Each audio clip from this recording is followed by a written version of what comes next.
இதை பேசுவதற்கு அவருக்கு உரிமை உண்டு. ஏன்னா டெல்டா மாவட்டத்தை சேர்ந்தவர், இதில் பாதிக்கப்படக்கூடிய நபரும் அவரும் ஒன்று.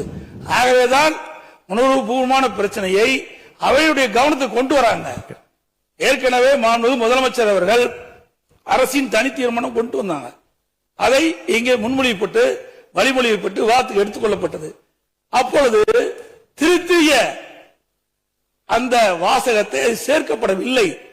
மாண்புமிகு முதலமைச்சர் பதில் உரையில் தான் அந்த திருத்தத்தை அவர் வாசித்தார்.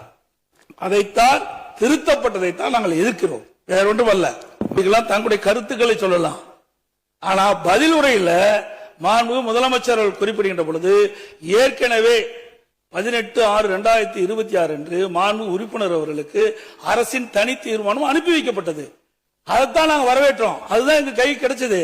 ஆனா எதிர்கட்சி தலைவர் அவருடைய விருப்பத்தை அவர்கள் குறிப்பிடலாம், அது தவறு கிடையாது, அதுக்கு எல்லாத்துக்கும் உரிமை உண்டு. ஆனால் எழுத்துப்பூர்வமாக இந்த திருத்தத்தை வலியுறுத்தி பேசினாரா? அவர் பேசுகிற போது சொன்னாரு, விளக்கமா சொன்னாரு.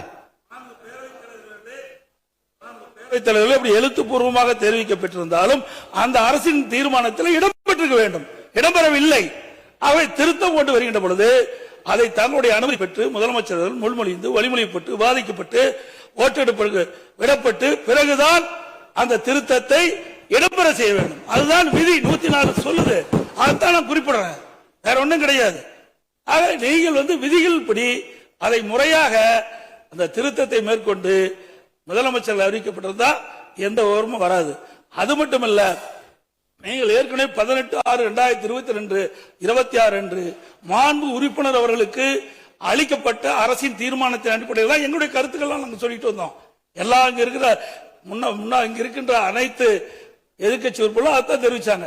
இப்ப கூட அந்த திருத்தத்தை எதிர்த்து உங்களை ஆதரிக்கின்ற கம்யூனிஸ்ட் கட்சிக்காரர்களும் அதான் வலியுறுத்தி பேசினாங்க.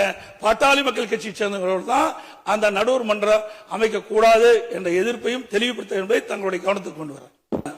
நம்ம தமிழ்நாட்டு மக்களுடைய உயிர்நாடி பிரச்சனை, அதனாலதான் இதை நான் மீண்டும் ஒரு தடவை வலியுறுத்தி பேசுறேன். ஏற்கனவே ஒவ்வொரு முறை பிரச்சனை வருகின்ற பொழுது அது எந்த அரசாங்கம் இருந்தாலும் சரி, திராவிட முன்னேற்ற கழகம் சரி, அதிமுக அரசாங்கம் சரி, அனைத்து கட்சி தலைவருடைய கூட்டத்தை கூட்டி ஆலோசனை நடைபெற்று அதற்கு பிறகுதான் ஒரு முடிவு செஞ்சு சட்ட ரீதியாக நாம் நடவடிக்கை எடுத்த வரலாறு உண்டு. ஆனால் நடுவர் மன்றம் அமைக்கப்படும் என்ற ஒரு செய்தியை அனைத்து கட்சியுடைய தலைவர்களை அழைத்து பேசி சாதக பாதகங்களை தெரிந்து பிறகு அதில் இருக்கின்ற குறைபாடுகளை நீக்குவதற்கு முடிவு செய்திருந்தால் சரியாக இருந்திருக்கும். இப்படித்தான் கடந்த காலத்தில் இருந்தது. ஆனால் எதையுமே எடுத்துக்கொள்ளாமல் அவர்களாகவே இன்றைக்கு மாண்புமிகு முன்னாள் பொதுப்பணித்துறை அமைச்சர் சொன்னாங்க. அதுல எனக்கு என்ன அவருடைய ஆட்சி காலத்தில் என்ன செஞ்சாங்க எங்களுக்கு முழு விவரம் தெரியாது. இருந்தாலும் கடந்த காலத்தில் நடுவர் மன்றம் கடந்த காலத்தில் இந்த காவிரி நதிநீர் பிரச்சனை வருகின்ற பொழுது, மேகதாது பிரச்சனை வருகின்ற பொழுது அது அதிமுக ஆட்சியும் சரி, திராவிட முன்னேற்ற கழக ஆட்சியும் சரி, இன்றைக்கு அனைத்து கட்சி தலைவருடைய கூட்டத்தை கூட்டி அவருடைய கருத்துக்கள் எல்லாம் கேட்டு அதற்கு பிறகு சட்ட வல்லுநரோடு கலந்து பேசி இதுதான் உச்சநீதிமன்றத்தில் வழக்கு தொடரப்பட்டு கிடைக்கப்பட்ட தீர்ப்பு. அது மட்டுமல்ல, 2018 ஆண்டு இறுதி தீர்ப்பு வழங்கப்பட்டு விட்டது. இன்றைக்கு உச்சநீதிமன்றம் பல ஆண்டுகளாக சட்ட போராட்டம் நடத்தி இறுதி தீர்ப்பை பெற்றுவிட்டோம். அந்த இறுதி தீர்ப்புல தெளிவா குறிப்பிட்டிருக்குது, கீழ்ப்படுகை மாநிலத்தினுடைய அனுமதி ஒப்புதல் இல்லாமல் மேல்படுகை மாநிலம் காவிரி ஆற்றின் குறுக்கே வருகின்ற தண்ணீரை தடுக்கவோ தேக்கவோ திருப்பவோ முடியாது என்று தெளிவுபடுத்தி விட்டார்கள்.